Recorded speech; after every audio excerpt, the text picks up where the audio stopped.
Perlu Bapak ketahui, walaupun rantai keteng baru Bapak, walaupun kalian ganti rantai keteng yang baru, kalau misalkan tonjokan ketengnya ataupun tonjokan keteng seperti ini sudah tidak normal, sudah tidak bekerja dengan mana semestinya, maka dengan secara sistematis walaupun rantai keteng yang baru tetap akan kendor Pak, sehingga akan muncul suara crek seperti itu ya, ketika rantai kendor walaupun baru Pak. Jadi selain daripada rantai keteng yang masih bagus, yang baru, ini juga mendukung Pak ya, tonjokan keteng mendukung sekali, karena tanpa tonjokan keteng, tanpa tensioner Pak, rantai keteng akan selalu kendor. Assalamualaikum warahmatullahi wabarakatuh. Selamat siang untuk seluruh teman-teman pemirsa dimanapun kalian berada. Baiklah, kembali lagi di channel saya Barai Motor. Kali ini di sini di kesempatan hari ini di hadapan saya ada satu unit sepeda motor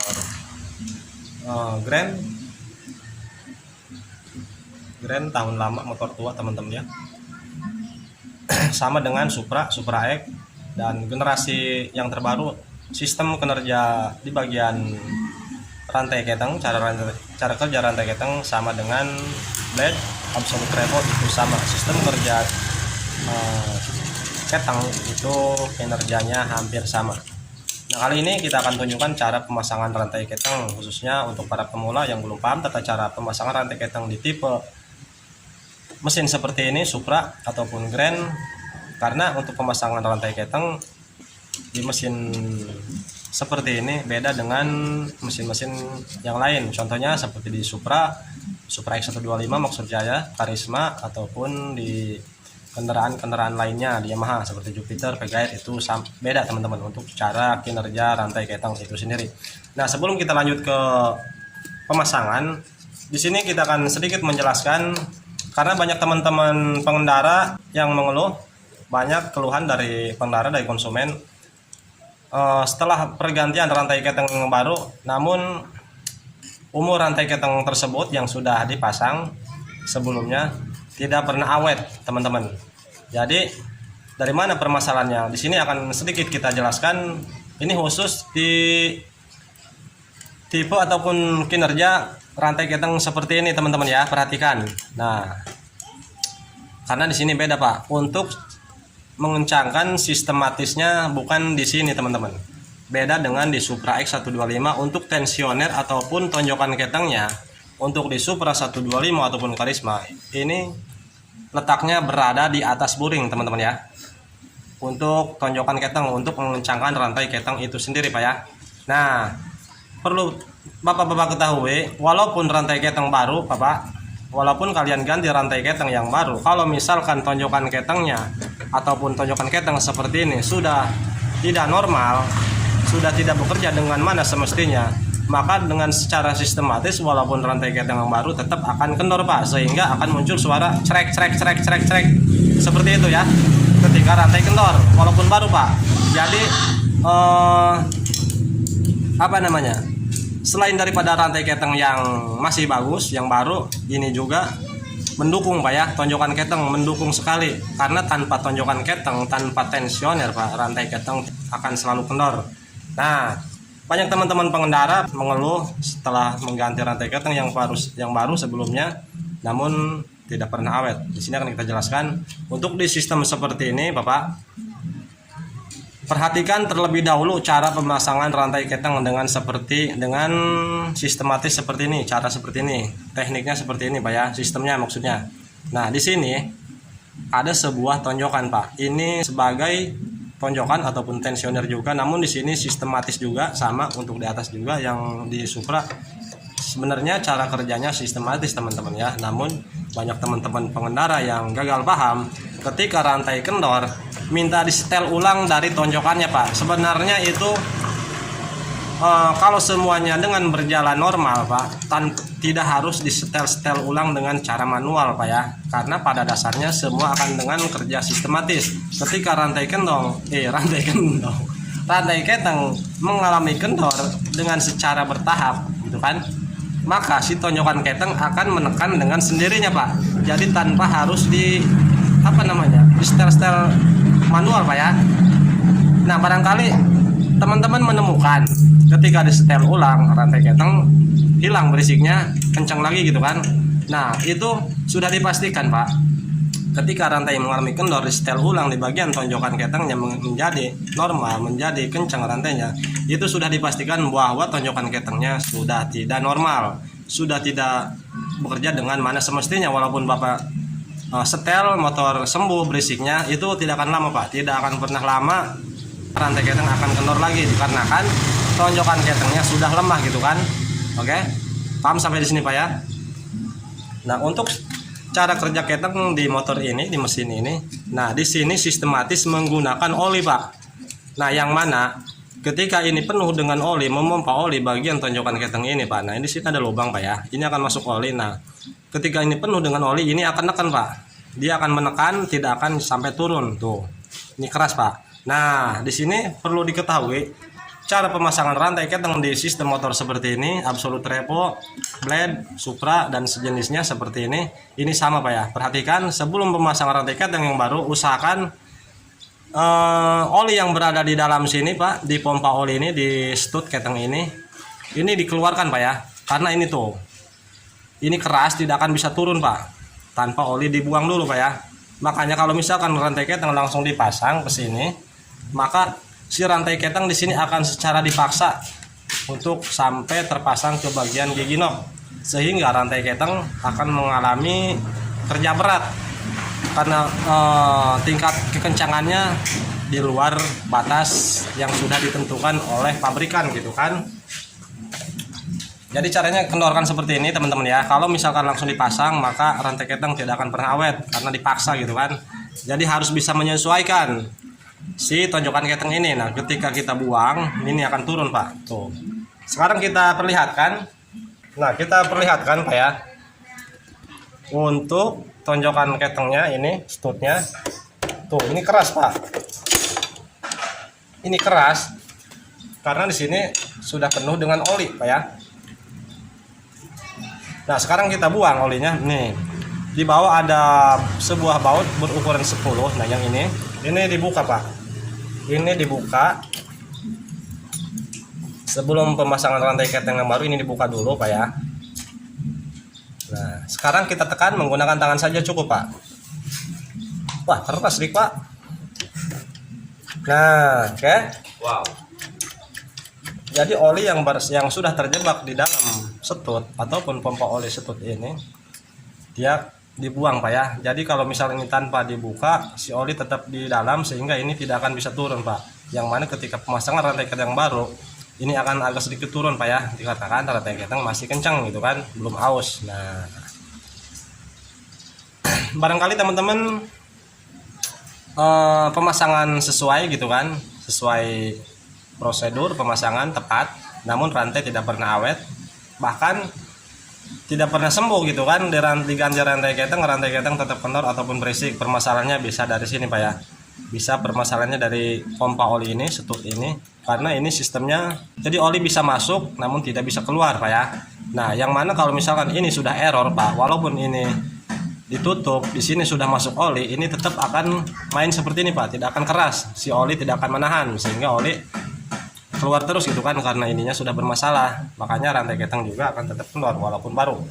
Nah, jadi sebelum pergantian rantai keteng, perhatikan untuk bagian ini Pak, ini sangat penting karena hal seperti ini jarang diperhatikan. Misalkan kalau rantai keteng kendor, ya kendor ganti-ganti aja gitu kan, ininya tanpa diperhatikan.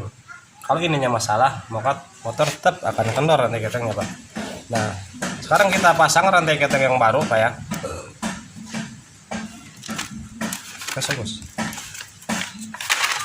Untuk tipe Grand ataupun Supra X lama, dan untuk kode partnya untuk rantai keteng di sini GN5 Pak ya. Tuh. GN5. Kalau untuk Repo, Absolute ataupun Blade itu kodenya KWB Pak.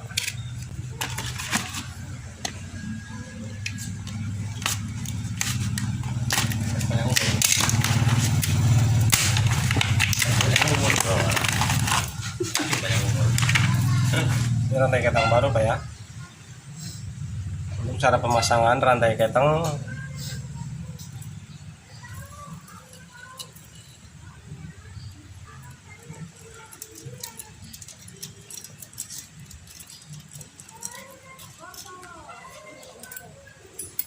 Ini di koer Pak, di depan di koer Pak ya. Nah sih di koer bahasa Indonesia guys. Nah setelah di koer seperti ini Pak ya, setelah kelihatan ke depan seperti ini Pak ya. Nah ini dimasukkan ke bagian gigi sentriknya seperti ini. Nah bagi teman-teman yang belum tahu, ini penghubung untuk menjalankan pompa oli Pak ya, gigi yang ini nih. Kalau misalkan gigi ini tidak ikut muter ketika mesin berputar, maka pompa oli tidak akan bekerja. Oke. Selanjutnya pemasangan roll kettle. Arab. Ya, pemasangan roll kettle teman-teman. Selanjutnya pemasangan roll kettle yang depan yang gede. Terus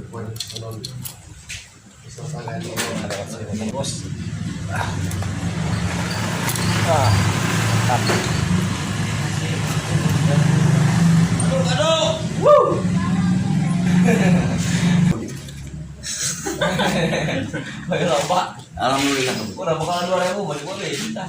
Ada. Nyung kayak kena kelatih kau. Udah saya deh. Randy, Wang, pangpasan bawah Wang. Mana? Bawah dia tuh lah, jadi bukan di dalam. Iya. Bawah dari tuh. Karena yang militer ya. Siap, pokoknya siap. 2 4 5 6 7 8 nih. Tangan saya aja Kak. Ya, sip, Mas. Jujur berapa tuh? 5. Buki doang karena ada.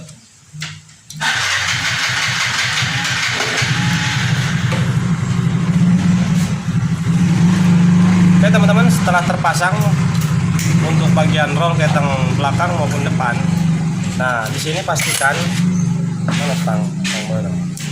Jadi pastikan untuk bagian gigi knob ataupun noken as. Nah untuk gigi noken as, bukan gigi ini noken as, harus bergerak bebas seperti ini. Oke, jangan misalkan ketika kita putar ini seret macet keras, ini harus bergerak bebas seperti ini Pak ya. Untuk mengetopkan tentunya untuk mengetopkan si noken as itu sendiri agar berada di titik top. Nah ini sudah bergerak bebas Pak. Dan selanjutnya kita posisikan untuk piston berada di titik paling atas di depan sini.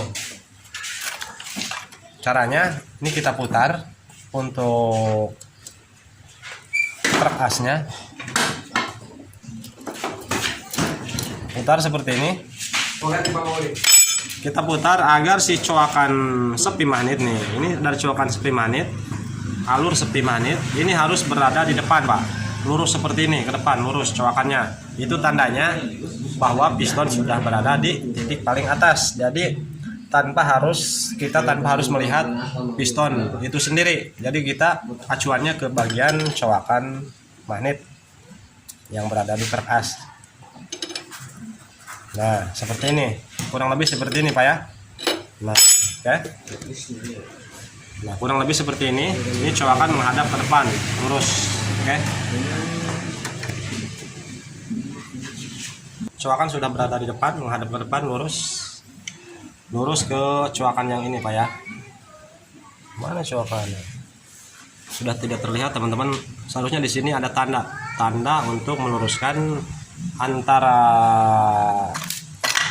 gigi yang berada di nok, tanda yang berada di gigi nok itu sendiri. Mana? Nah tanda ini, selain daripada meluruskan tanda yang ini yang berada di gigi nok, untuk meluruskan coakan magnet yang berada di keras juga. Oke, ini sudah top, barulah kita pasang untuk gigi noknya.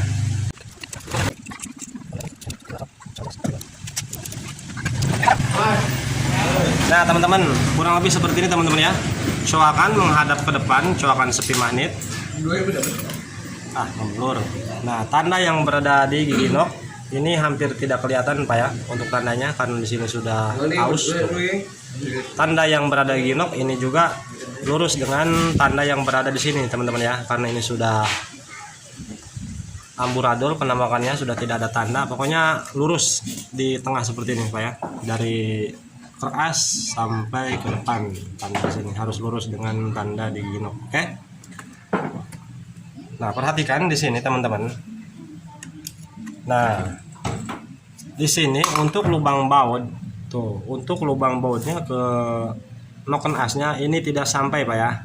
Nah, ketika baut ini kita tidak lepas Pak, oli yang berada di sini tidak dikeluarkan dari oli yang berada di setut sistematis ini, maka ini akan secara dipaksa ditarik gitu kan. Nah, jadi kenapa saya katakan ini harus dilepas. Nah, ini harus dipaksa Pak. Nah, lihat ketika kita tarik, nah ini turun Pak. Tuh, kelihatan? Tuh. Untuk setutnya ini turun. Yang mana kalau misalkan ini tidak dibuka untuk pembuangan olinya, oli yang berada di dalam setut itu sendiri, maka ini tidak akan bisa turun Pak. Tidak akan bisa bergerak ke bawah dikarenakan di sini penuh dengan oli, sehingga rantai keteng nantinya secara dipaksa ditarik seperti ini. Walhasil rantai keteng yang baru akan terlalu kencang dan akan cepat mengalami kendor juga Pak ya. Jadi ini harus diperhatikan Pak, teman-teman yang bisa pasang rantai keteng sendiri. Jadi ini harus diperhatikan, kita lepas dulu, oke?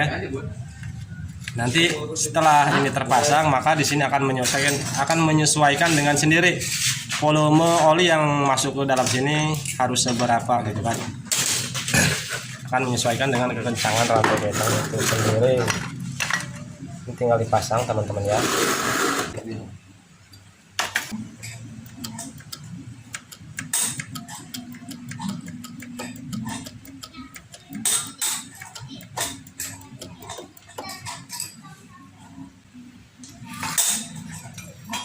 Nah, teman-teman, untuk rantai keteng berikut gigi nok di sini sudah terpasang, sudah top.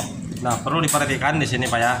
Nah, ketika mesin berputar, ketika mesin menyala, kalau misalkan setut ketengnya, setut otomatisnya di sini sudah bermasalah, maka di sini akan naik turun teman-teman.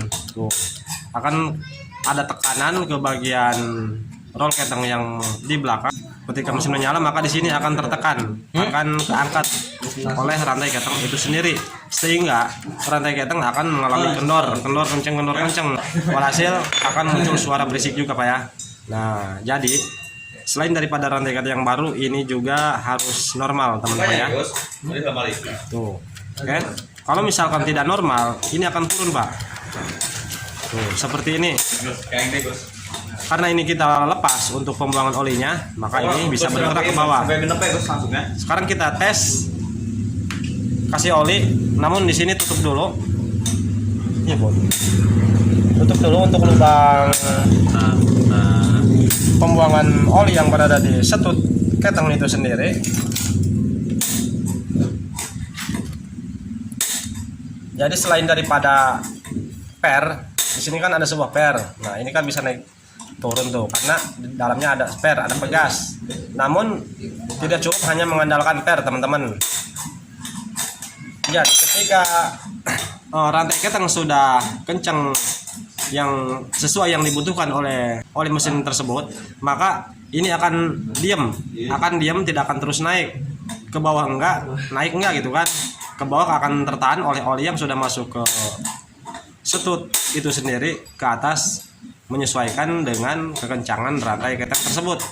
Nah, manakala rantai keteng sehabis pemakaian dengan begitu lamanya, maka ini rantai keteng akan kendor gitu kan, maka ini akan dengan secara sistematis akan menekan ke atas gitu kan, dengan sendirinya oleh per, tertekan oleh per, dan dia tidak bisa turun ditahan oleh oli. Yang mana kalau misalkan ini bermasalah, olinya bocor keluar lagi, maka ini tetap akan naik turun sehingga rantai keteng akan kendor kencang dan berhasil suara berisik akan tetap ada teman-teman. Nah, sekarang kita tutup uang oligar dan uang. Kita perlihatkan di sini, kita buktikan teman-teman. Tuh. Oke. Nah, ini sudah ditutup. Baut pembuangan olinya sudah ditutup. Kita isi oli lewat sini, Pak ya. Tuh, ini masih main karena belum ada oli. Kita isi dari sini. Kalau misalkan ini tetap bisa ditekan ke bawah, maka ini pompa oli setutnya sudah tidak normal tuh. Oke, sekarang sudah kencang Pak. Tuh, tidak bisa ditekan. Tuh, ini juga tidak bisa turun Pak ya. Ini keras tuh. Ini beneran keras Pak, bukan mengada-ngada Pak. Ini fakta Pak ya. Tuh, stud sudah tidak bisa turun lagi dikarenakan tadi sudah kita isi oli ke bagian stud itu sendiri. Makanya rantai keteng di sini tidak akan mengalami kendor kencang karena ininya mati, tertahan oleh oli. Yang mana kita ulangi di sini, yang mana kalau misalkan ini bermasalah, maka ini tetap akan naik turun, walhasil rantai keteng akan kendor kencang sehingga muncul suara berisik. Oke, paham sampai di sini teman-teman ya. Jadi selain daripada rantai keteng yang sudah mengalami kendor, ini juga bermasalah Pak ketika kalian menemukan mengalami sudah ganti rantai keteng 1-2 kali, bahkan yang original pun tetap tidak pernah awet. Kemungkinan permasalahannya selain dari cara pemasangan, ini juga perlu diperhatikan. Oke, ini sudah terpasang untuk bagian rantai keteng. Mungkin cukup sampai di sini dulu videonya, tata cara pemasangan rantai keteng di tipe mesin Grand Supra ataupun sejenisnya. Oke, semoga dapat dipahami dan bermanfaat. Sekian dulu dari videonya. Mohon maaf bila ada salah kata-kata dari saya. Wassalamualaikum warahmatullahi wabarakatuh.